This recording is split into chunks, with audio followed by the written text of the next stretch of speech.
বিপদে লগ নেৰা হৈছে কে ছাৰ আৰু মোহনক। এইবাৰ বেহাৰবাৰী আউটপোষ্টৰ মণিবৌৰ চৰিত্ৰত অভিনয় কৰা পাপৰি বৰাই বহু কথা শুনালে এই দুইজন অভিনেতাক।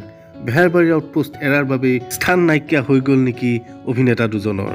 সকলোতে স্থান হেৰুৱাইছে নেকি কে ছাৰ আৰু মোহন, অৰ্থাৎ সিদ্ধাৰ্থ শৰ্মা আৰু দীপজ্যোতি কেওটে? চাওঁ আহক আজিৰ নতুন ভিডিঅ'টোত। নমস্কাৰ বন্ধু বান্ধৱীসকল, স্বাগতম জনাইছোঁ ঋষি এনামনি চেনেলৰ এটা নতুন ভিডিঅ' লৈ। ভিডিঅ'ৰ পৰৱৰ্তী অংশলৈ যোৱাৰ আগতে আমাৰ চেনেলত যিসকল প্ৰথমবাৰৰ বাবে আহিছে তেওঁলোকক অনুৰোধ কৰোঁ নতুন নতুন খবৰৰ বাবে ঋষি এনামনি চেনেলটো যাতে ছাবস্ক্ৰাইব কৰি দিবলৈ একেবাৰে নাপাহৰে। এতিয়া চাওঁ আহক মণিবৌয়ে কে ছাৰ আৰু মোহন অৰ্থাৎ দীপজ্যোতি কেওট আৰু সিদ্ধাৰ্থ শৰ্মাক কি বুলি ক'লে ছ'চিয়েল মিডিয়া হেণ্ডেলত। সময় নিজকে অহংকাৰত পুত গৈ দম্ভালি মাৰি বৰগছৰ লগত তুলনা কৰি আনক ৰঘুমলাৰ লগত মিলোৱাজনক মোৰ তৰফৰ পৰা সমবেদনা। আমি মাটিৰ মানুহ, মাটিতেই আছোঁ।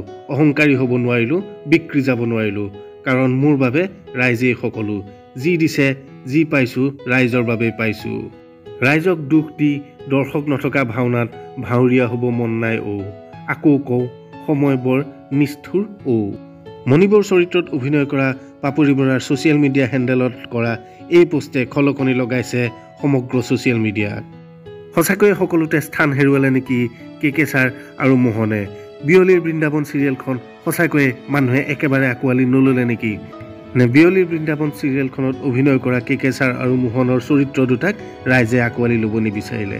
বহু প্ৰশ্নৰ উত্থাপন হৈছে এই মুহূৰ্তত। বন্ধু বান্ধৱীসকল, যিসকলে কে ছাৰ আৰু মোহনক পুনৰ বেহাৰবাৰী আউটপোষ্টত চাবলৈ বিচাৰে তেওঁলোকৰ মতামত আমি আমাৰ কমেণ্ট বক্সত আশা কৰিলোঁ, আৰু লগতে ভিডিঅ'টোৰ ওপৰত আপোনালোকৰ সম্পূৰ্ণ মতামত আমি আমাৰ কমেণ্ট বক্সত আশা কৰিলোঁ। আজিৰ ভিডিঅ'টো ইমানতে সামৰণি মাৰিছোঁ। ধন্যবাদ। জয় আই অসম।